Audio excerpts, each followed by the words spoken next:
Защо протестираш и какви са твоите искания? Много е труден този въпрос. В смисъл, аз протестирам доста от отдавна. Протестирам срещу цялото това нещо, което се случва в тази държава, което вече продължава 70 години и повече.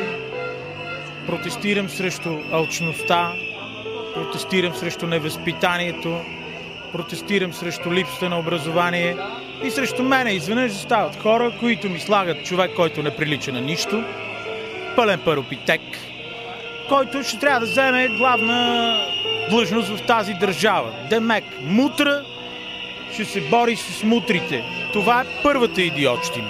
Втората идиотщина я чух вчера. Премахване от образователната програма на класици. Ако децата не знаят класиците, искам да попитам тази жена, която е министър на образованието в момента, точно какво ще знаят тези деца. Ако те не знаят основни неща от Ботев, Левски и така нататък.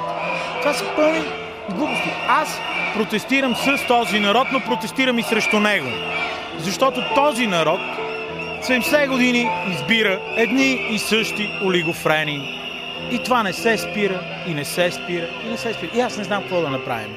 В смисъл, въпросът, какво се случва тук, нали, какво би могло да се поправи, вече отива някъде много на заден план, защото са нарушени много морални схеми.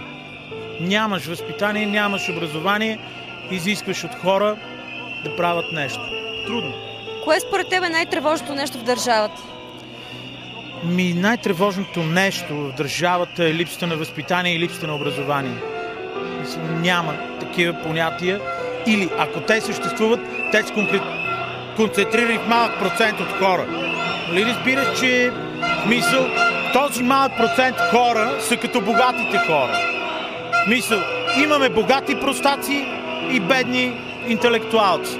Хора, които са се свряли в миша дупка. Те не могат да направят нищо. Това е страшно.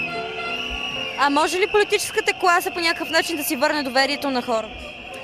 Тази политическа класа в този вид от 70 години насам, тя няма как да си върне доверието в хората. Тя е единственото, което ще спечели и което може да, в смисъл по-скоро е да се надява на доброто отношение и толерантността на хората.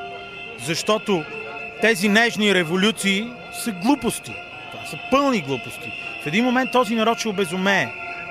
И на пангара ще седи тази политическа класа, която бившият диктатор на времето каза, че неговите хора ще управляват още 50 години и ние трябва да спреме това нещо. Ако сме нормално мислещи, интелигентни хора, не говоря за европейци, не говоря за световно мислещи хора, просто нормално, готини, мислещи хора. Нищо повече.